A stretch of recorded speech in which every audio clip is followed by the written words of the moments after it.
I'm the chairman of Overte EV, a non-profit association dedicated to supporting the software I'm about to explain.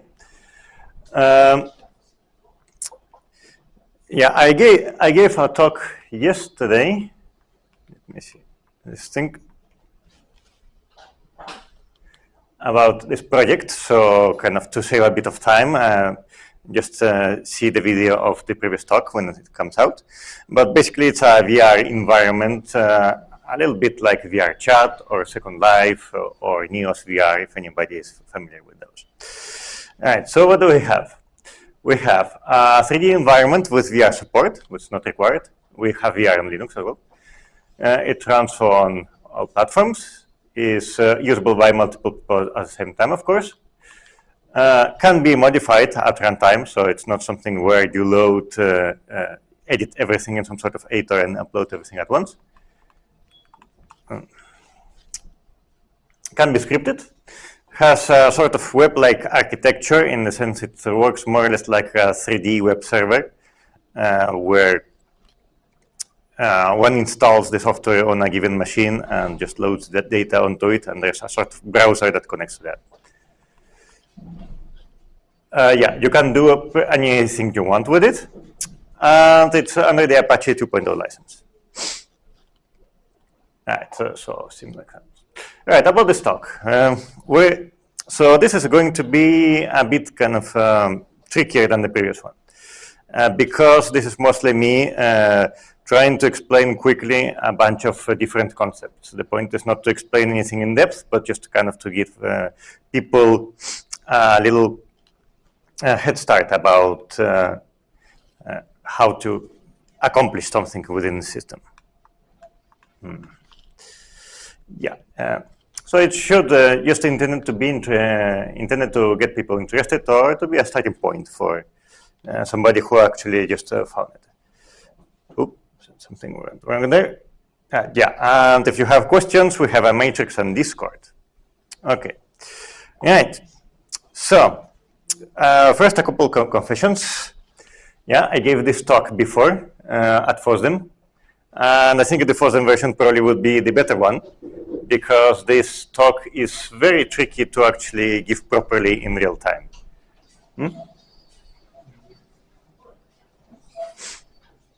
Yeah.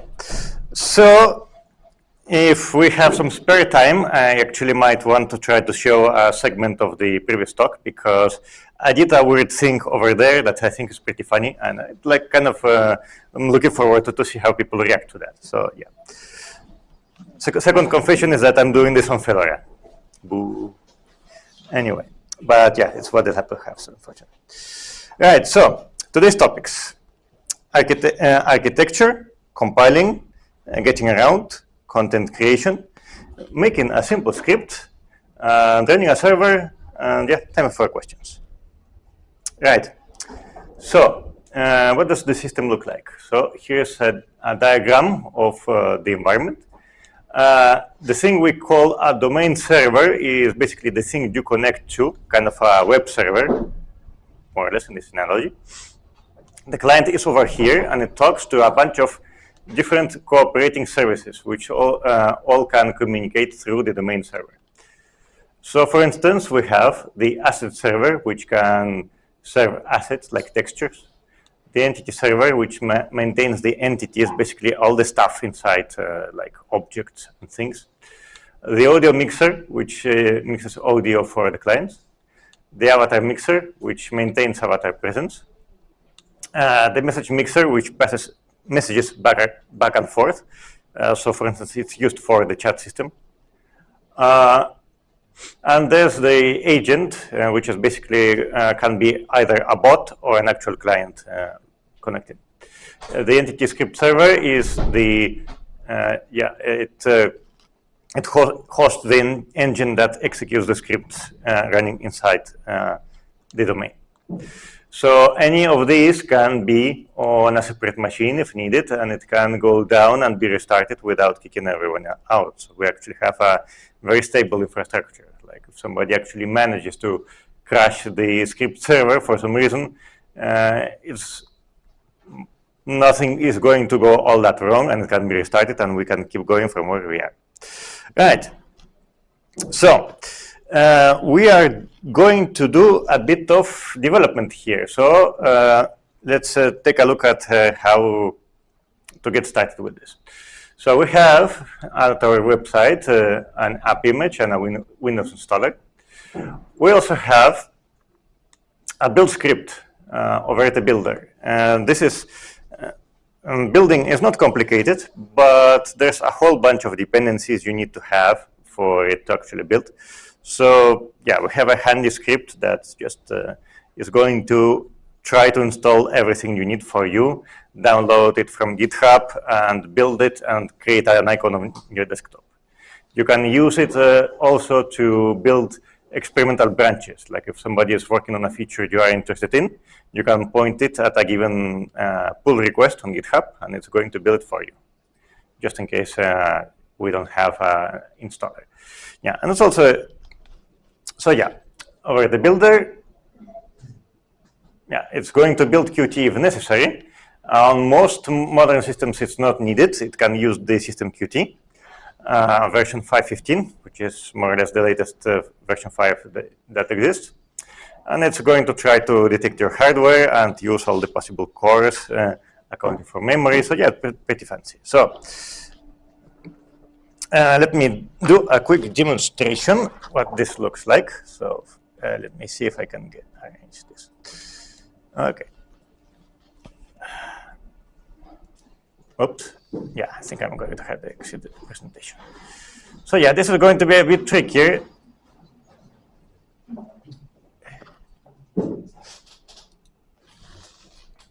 Than the previous talk, because yeah, there's going to be a lot of this. But, okay, so here we have Overte builder. This is basically Perl script. And if you run it, it's going to do this. It's going to detect what your system is like. It's going to figure out if the system Qt is suitable. It will try to install dependencies, and then you just do this. I'm sorry, can you put the... Yeah. Okay. Okay, yeah. Okay, so yeah, and you could do this, and you can ignore all of this. Basically, it's just asking to be friendly, and then it's going to start building stuff. Yeah, I'm going to stop that because yeah, that's going to take too long. But basically, it's that easy. It has different modes, so there's a help system. So yeah. Right. Let's keep going. With it, I have my mouse.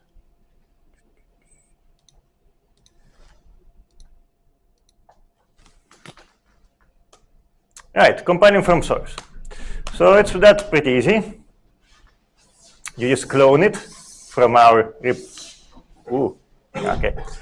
We just clone it from our repository. Follow the standard cmake process, make a build directory, cmake, make. Yeah, it takes, it doesn't take too long on a kind of high-end CPU. Like you have maybe 5 minutes or so. On a laptop, it might take you 20 minutes, but I think it's doable. Right. So let's pop in and try to get around a little bit. So let me see. I'm going to start this. Yeah. Okay.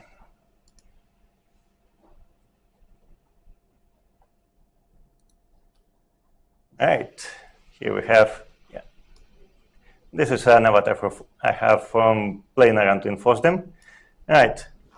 So this is what we call a serverless domain. Basically, it's not anywhere. It's not connected to the network. There's never going to be anybody but you inside of here.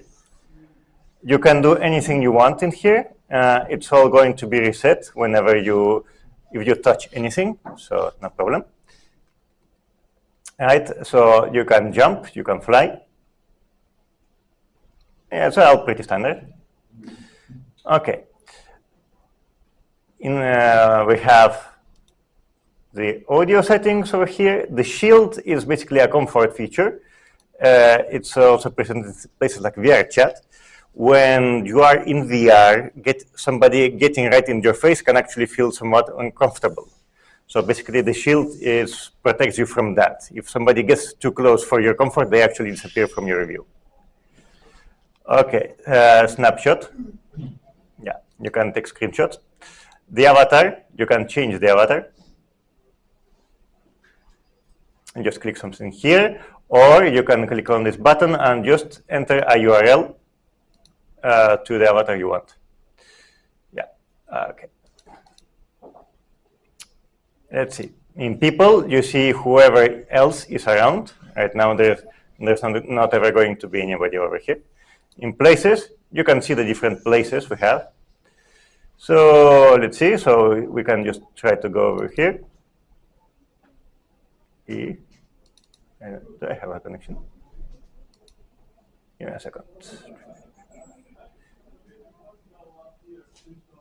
Let's try that one. I think I don't have. Oh yeah. Okay. So let's see if this loads. Actually, I think I connected to Wi-Fi. So let's see. Weird. Let me try something else.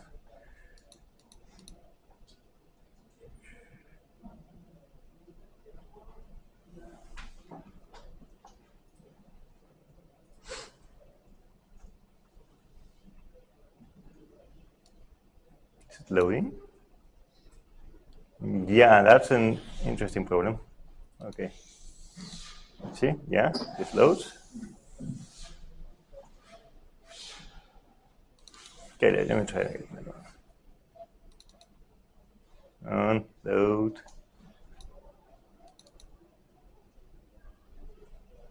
Seems something is weird with the network here. Ah, well. Okay. I'll try again later, I guess. Okay. Yeah. Live demos are always problematic for some reason. Okay. Since you're not logging. Yeah, that doesn't matter. This is kind of this is a bit like on the web. You can have sites where you log into, but most sites are actually accessible without any kind of login. You just show up. So yeah. Anyway. Let's see what else we have. We have the graphic settings. So yeah, you can set your detail level to whatever feels comfortable. Yeah, we have the emote. So yeah. Buttons. Yeah, there's the chat, a simple chat system here.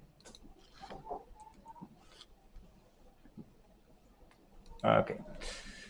The more is basically utility applications you can optionally load into your system if you want.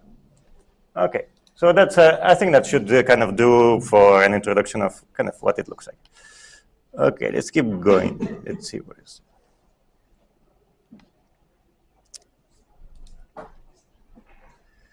Okay.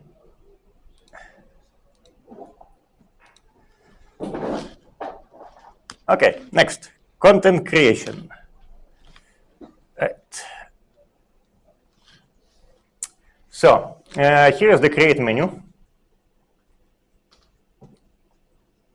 We have two things. We have the tools for creating stuff, and we have the list of things that are in our environment. Right. So, for instance, yeah, let's move somewhere more comfortable. So yeah, let me see. Let me find something.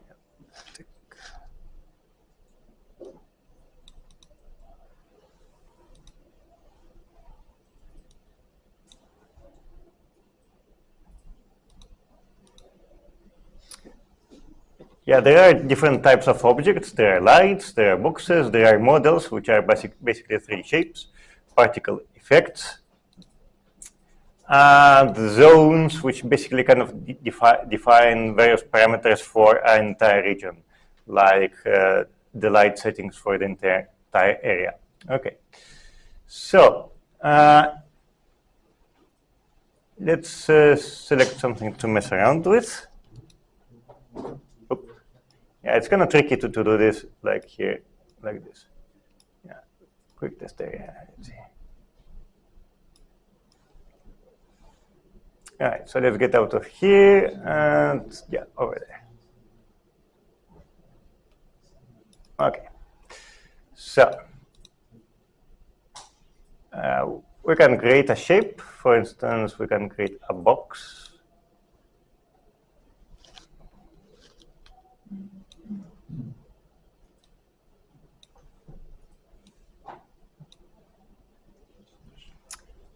Or we can create, for instance, a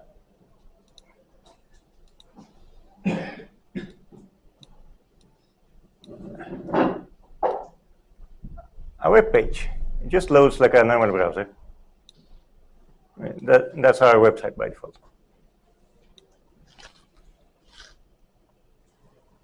Okay. Yeah, it's a bit uncomfortable to do it like this. Okay. Where the hell?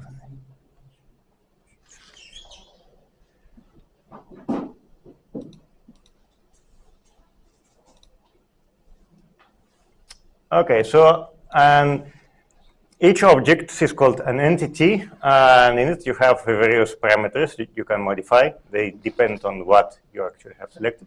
So there are descriptions, you can change the shape, you can change the color.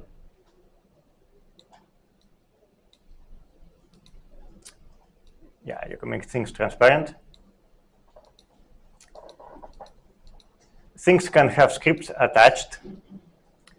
And yeah, you can define if it's a solid object or you can collide with it, things like that.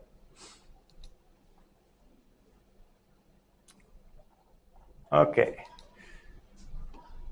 So for instance, let me see.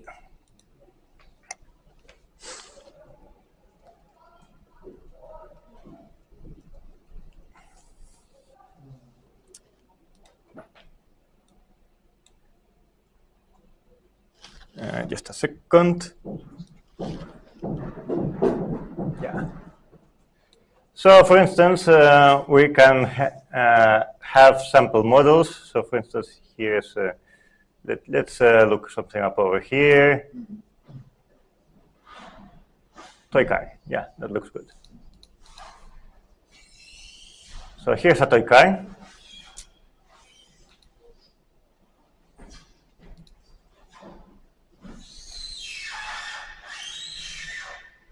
Yeah, copy link. So let's go into here, create a model, stick a URL into here, create.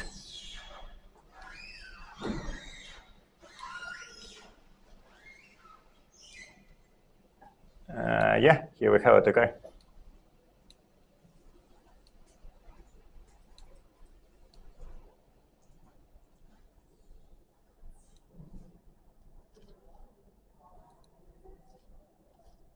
Oops, yeah, I have a weird angle over here. Oh, okay, so let's see if I get anything. Yeah, other kind of things you can create is text, which is basically a bunch of text written on a surface, images, which is just a picture, web, particles, materials, and voxels. Yeah, voxels are a cool new feature.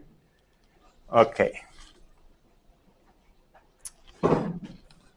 So let me get back to the presentation.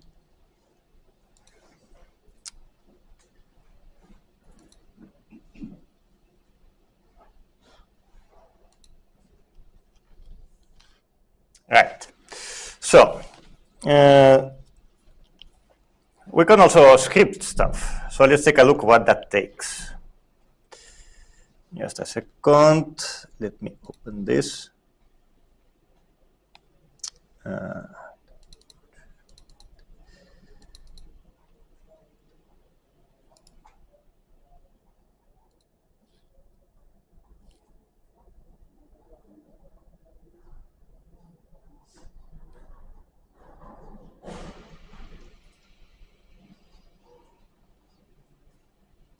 Okay.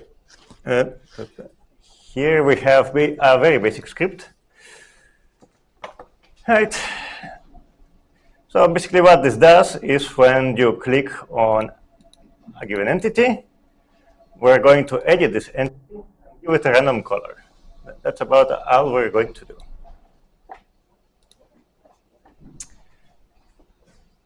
All right, so just so here we kind of come to the first complication of this entire thing, which is that the script has to be uploaded somewhere most of the time anyway. We're working to improve this, but yeah, meanwhile,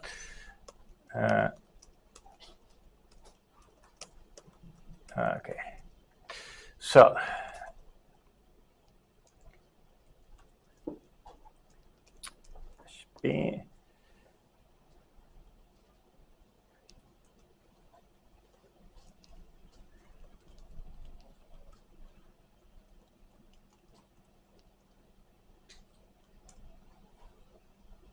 so yeah, this is just an upload to the object storage online node, which is basically like Amazon S3. You don't have to use this. Any random web server will do. So you can just upload it to DigitalOcean or and your own web server. Yeah. So here we have the script anyway. So if we go to, let's see. Yeah, if we go to our web browser, we should actually see this. So, yeah, it's just a page, yeah, a text file on the web. So let's go to create.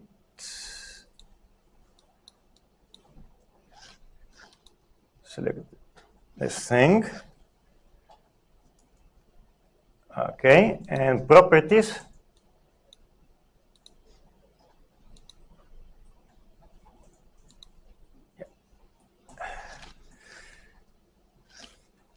Oh wait, we can have a script here. Excuse me. Yeah. Okay. I think that should do it. And yeah, when you click it, it changes color. All right. So actually, kind of properly scripting, of course, is a deeply involved process. But yeah, we have documentation for that. So yeah, we have our general docs site, where you have an introduction to content creation, scripting, and hosting. And we also have the API docs, which are basically the documentation for the actual API. So you want to know kind of what kind of things you can interact with, and yeah, what are all their characteristics? Well, they are over here. Okay.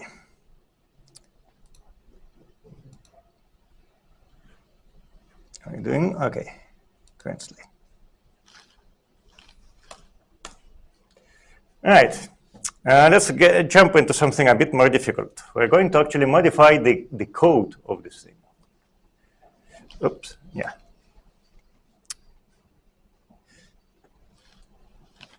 So let's see.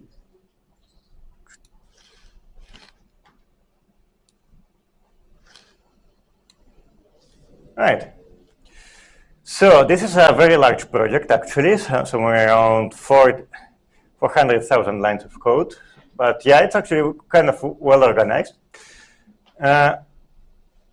Everything is split into a bunch of libraries.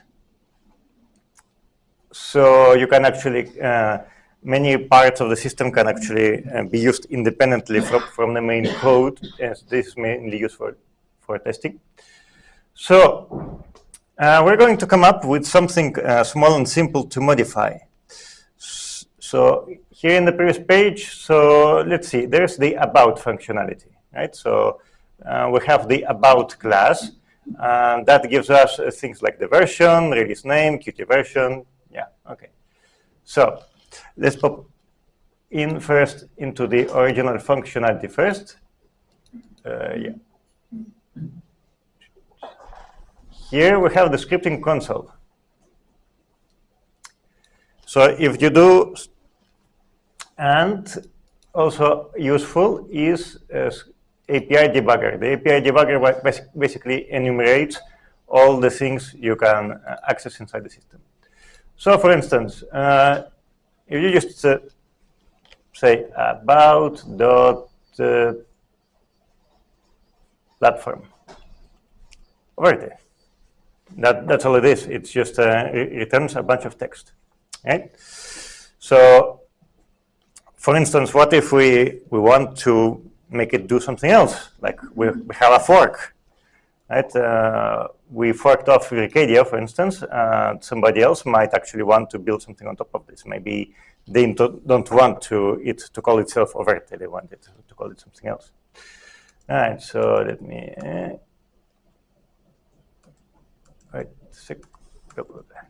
Yeah. Okay. So let's just look for something called about. Yeah, we have the about utils over here. And this is basically the the code that implements all the functionality. So yeah, right over here it says Overte. So we just modify it. Save. Now we go to a terminal. Let me see.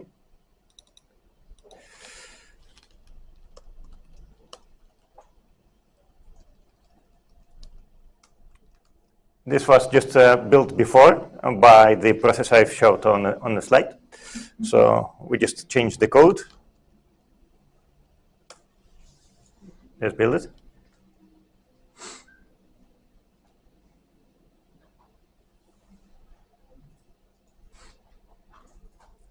Yeah, we modified our about util. It's now building.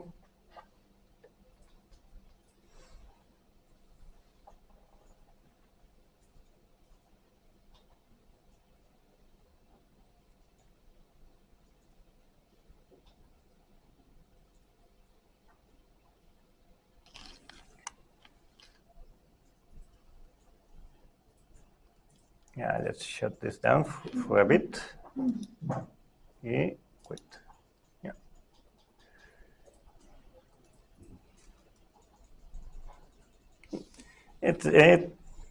It's fairly light on a desktop machine, but yeah, on a laptop this is a little bit heavier. Okay.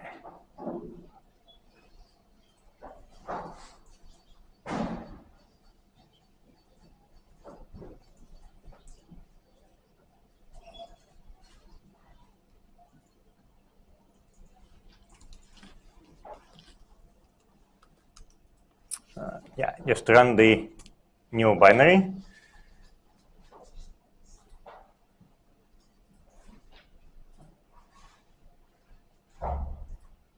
Now we go back into scripting console. About dot platform, and there you go. Yeah, now it changed. All right, of course, this is trivial, but basically, yeah, the point is that it's not particularly scary. The code is actually quite logically laid out. There's documentation, especially in the parts regarding the API. And even modifying the part that touches on the scripting engine is not that difficult. So, for instance, if you find that something in the API is lacking, it's actually not that hard to add something to it.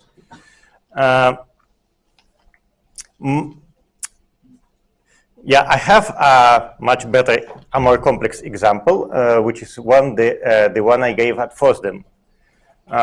For this kind of in-person talk, I'm going to skip that because, well, yeah, that's a bit too tricky to set up on a stage. But yeah, I think this will do for kind of a very basic introduction.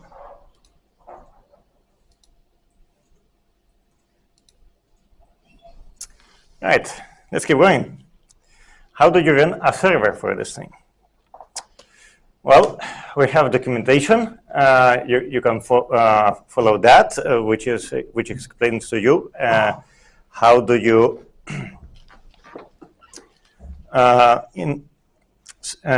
choose a host and upload things to it.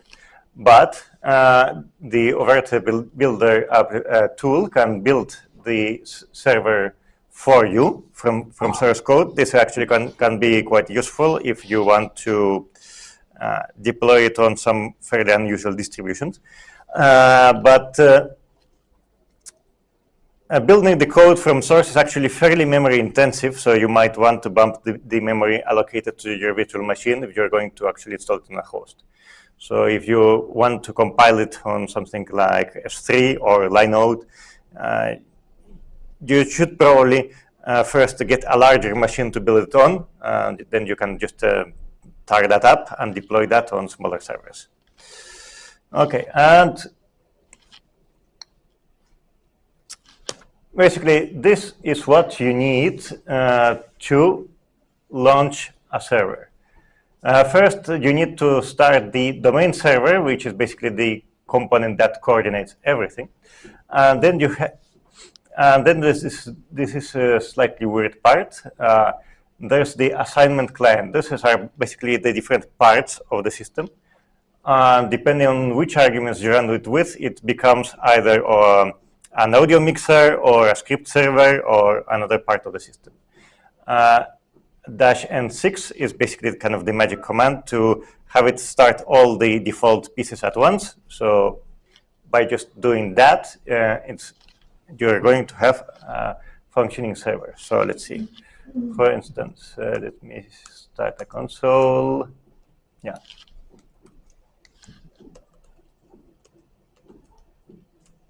Okay, so we're going to split screen.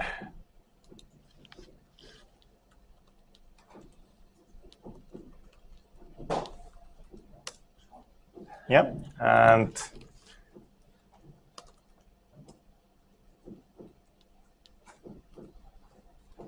-N6.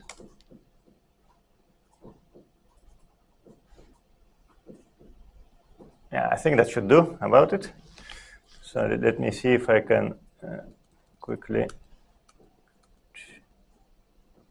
Yeah, we just go into places and try to visit localhost.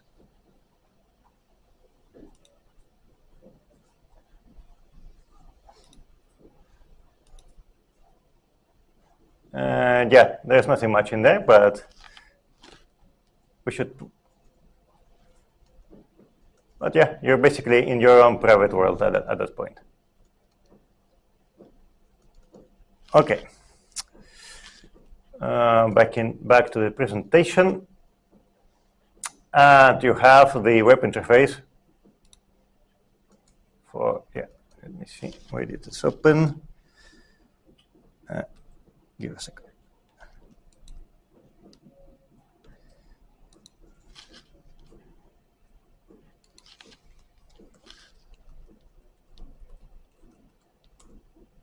Yeah. We skip this. We skip this. We skip this. Oops, yeah.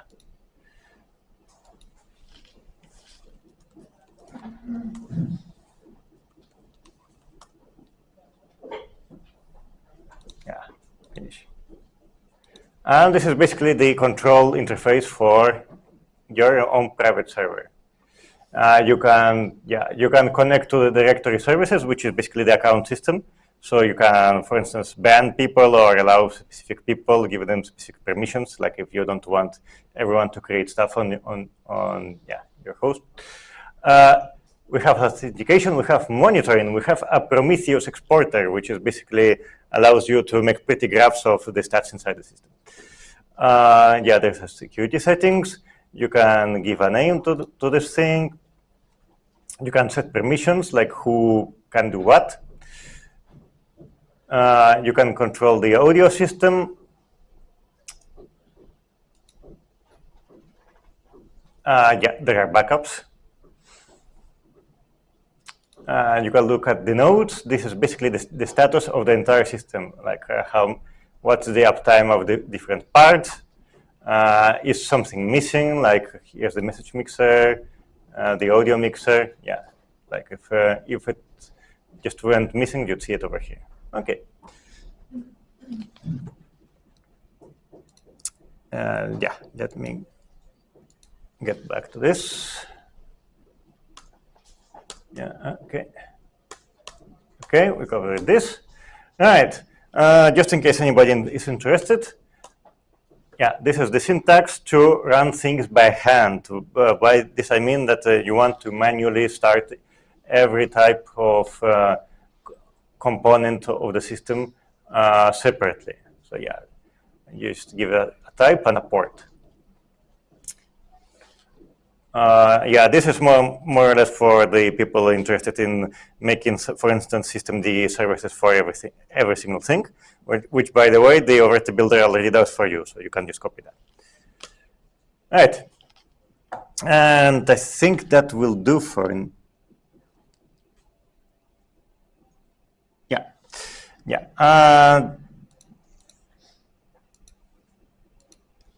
And I think that will do. Yeah. So. Any questions? Yeah. Yeah. What's the status of package for Debian? Is there an ITP open, or? Well, right now, some of the parts are not entirely standard and not entirely kind of suitable shape for proper packaging. But we are working to correct that. Basically, yeah, it was kind of not very well made for kind of being packaged as a standard Linux application. But we actually have work in progress to fix this. So once we have that and it doesn't put files in random places, we basically want to have it packaged, yes. Okay. But meanwhile, yeah, we have the app image and you can very easily build it from source. And yeah, if you have any trouble, we have a matrix on Discord. You can just come to us and. Okay. Did Jonas say something about modularizing some of the aspects so that it's not packaged as a big Overte package, but maybe more modular? Oh yeah, about more modular packaging. Yes, of course. So the size of the thing is kind of highly dependent on what you package with it. Like there are default assets. Like for instance, the environment we were in. That's on your local disk. That's just kind of models and textures being shipped with the system. So this could be its own separate package. So we could save a little bit of bandwidth, for instance, when we have a new version. And if we don't touch any of that, well, you don't have to reinstall it.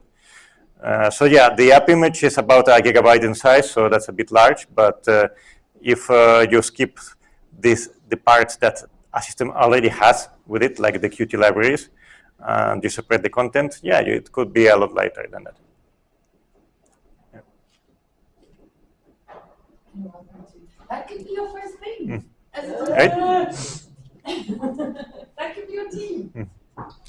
Right, any more questions? It seems quite big. Yeah. The assets you have, what is the license situation there?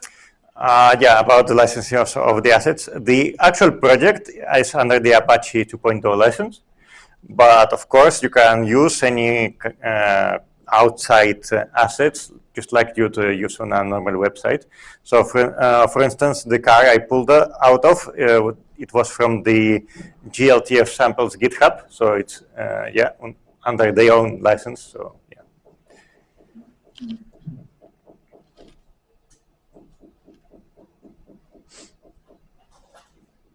I just want to make a suggestion. I think this talk, the way it's structured now, would work better as a workshop. Yeah, yeah. So kind of this is kind of the difficulty there is about the structure of the talk. So the problem is that it's kind of not a very well-known project yet. So one of the things that we're trying to do is basically to get things, get people a way to get started with it, right? So it's hard to give a more in-depth talk if nobody knows what I'm talking about to start with. So I have to start somewhere. Yeah, if anybody wants, I can show a more detailed example of doing something weird with the system. It was a thing I filmed for FOSDEM.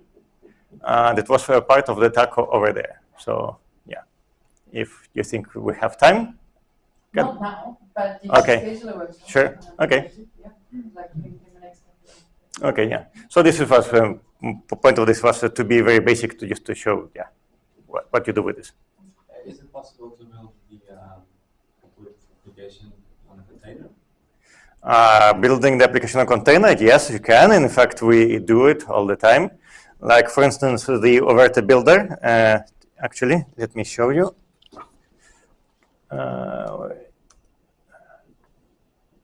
Do I have a tab over there? No.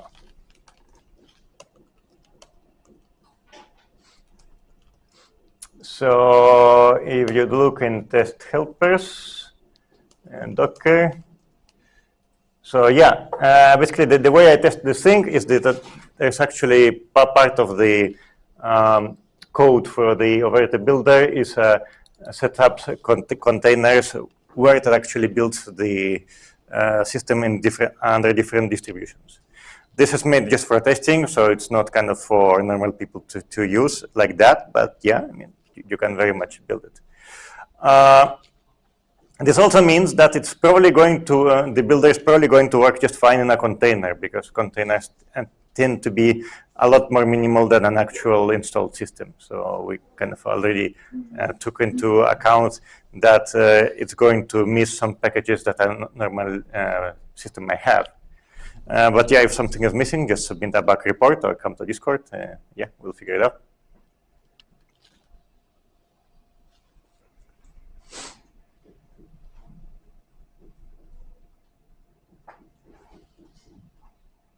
All right, pause for it done.